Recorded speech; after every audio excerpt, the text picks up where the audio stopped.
Good morning, ladies and gentlemen. I'm honored to take part of this conference today. And first of all, I would like to apologize to don't be in Oxford with you at the Oxford Farming Conference. But yesterday, Cosimo La Cirignola, the General Secretary of SIHAM, the High Center of International Study of Mediterranean Countries, is passing away. And Cosimo was more than one brother for me. But going in my speech, I want to address the issue of the consequence of the departure of the UK from the European Union in three main aspects: the impact of the European Union budget, the impact of the common agricultural policy, and the future trade relationship between the UK and the European Union. I consider the latter the most challenging part of the negotiation ongoing, because the change in the level of the integration in trade will affect farm and business, and this is not able to be avoided. As a MEP, I have to take into account this impact, because the European Parliament will have the final say on the outcome of negotiation, both of the departure deal and the future trade agreement. So, few words before starting. In the past months, I noticed that the Brexit dominates the British news. Maybe this is normal, but let me tell you something that could help you to put this in this perspective. In my country, in Italy, in other European Union countries, Brexit is not a front-page news. Some days it's not news at all. There are much more other news pressing the issue for Italy and other countries. So let's go to the European budget, and I would like you to pay attention to the slide that is proposed to all of you. The UK, as you see, is a net contributor to the European Union budget, and the departure could create a gap of about 10.2 billion euro per year. Due to the rebate, the Brexit will lead to a growth in the size of the European Union budget in relative terms, as a share of the European Union gross national income. In order to fill the 10 billion gap, the European Union is working on three main ideas: increasing the contribution of the remaining 27 member states, decreasing the expenditure and the expanding of the European Union own financial resources. The most likely solution will be a combination of the three options. But anyway, if the reduction of the expenditure is a part of the solution, the common agricultural policy will be likely under pressure. The CAP could face larger or smaller decrease in available resources, also depending on what happens in other chapters of the budget.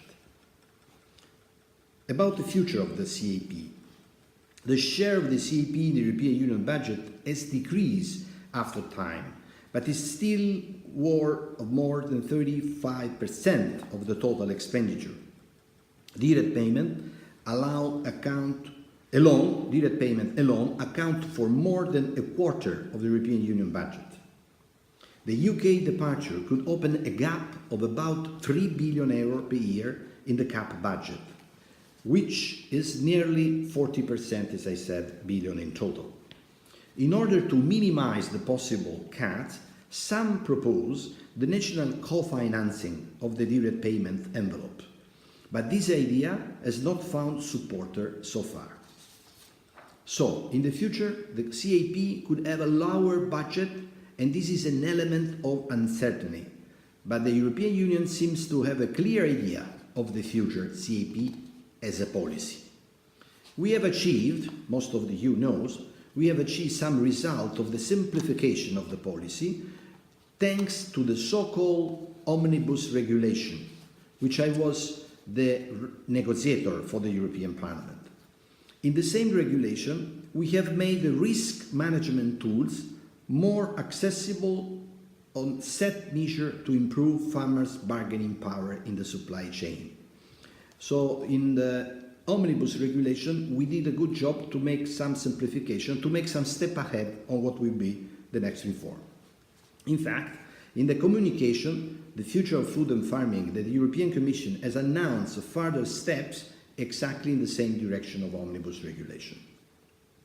The proposal of new implementation plans aims to cut the red tape further.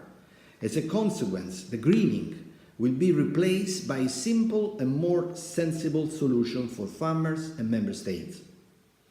The rural development policy will focus on innovation and digitalization of agriculture. Many of these proposals of the CAP post-2020 recall the ones that the European Parliament tabled before the actual reform, before the 2013 reform. And many of you will remember the resolution of the former Scottish MEP, George Lyon. To sum it, the CAP will remain a common European policy while providing more flexibility to farmers and member states. Market and trade orientation of the CAP is another important element. The agreement with Japan, for example, has been a major achievement for the European Union farming and the food sector. So what about the future relationship between the European Union and UK? In comparison to European Union 27, the UK is a relatively small market, but the UK is currently the second largest European economy. It is highly integrated with the other European Union member states in terms of trade and value chains. In the agricultural and food single market is the most integrated one in the European Union.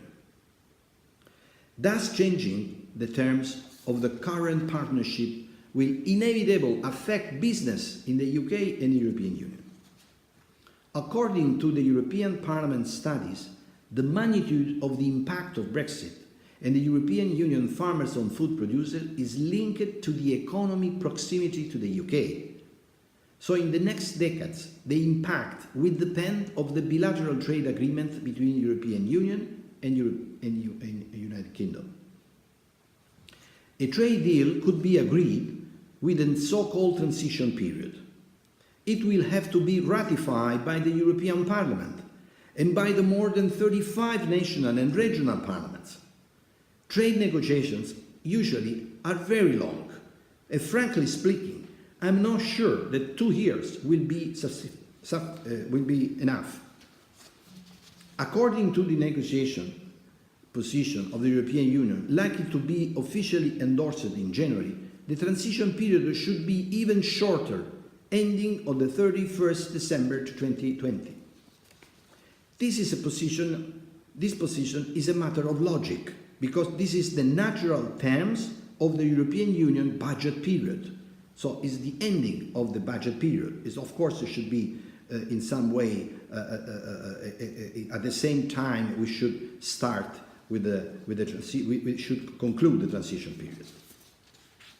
In the transition period of the European Union negotiation, common agricultural policy, including would remain in place for the UK. This is important to underline, because since the beginning in Brussels, the transition period has been intended as a means for stability. Thus, it should be based on the continuity of the rules. The budget will continue, the rules should be followed. In the same period, the UK should continue to comply with European Union trade policy. Concerning the future bilateral agreement, the UK and the European Union are not starting from scratch, but if agreements such as the ones with Canada, the CETA, or South Korea are assumed as a starting point, the level of integration would likely to be much lower than today. So put in this way, it's very hard to see the Brexit as a step forward both for the UK and the European Union. A lower level of integration means higher costs for businesses in terms of bureaucracy, tariff and non-tariff measures. I'm very concerned about the non-tariff measures especially. In the role of the rapporteur for the European Parliament Committee on Agriculture and Rural Development, I followed the Transatlantic Trade Investment Partnership negotiations and the debate in the civil society very close. And I learned that the sanitary and phytosanitary rules might become a particularly sensitive issue for the consumers and the public opinions. And regarding the producer, sanitary and phytosanitary rules are not technical barriers per se. They can be as such because of the lack of alignment of the regulations. With the end of common rules, the sanitary and phytosanitary rules and other technical measures, and any single new rule adopted without a coordination between UK and European Union has a strongly potential to affect trade negatively. In 2018, the most difficult and delicate part of the negotiation between European Union and UK is going to start. In most of the negotiation I have done in my life, reaching an agreement seems impossible at the beginning. But let me say, at the end, a compromise was always found. So at least what we can ask to our negotiator is that they bear in mind very clear the role of the agri-food sector, which has an important part of the economy and an important part of our society. So thank you very much and apologize again to not be there. Thanks.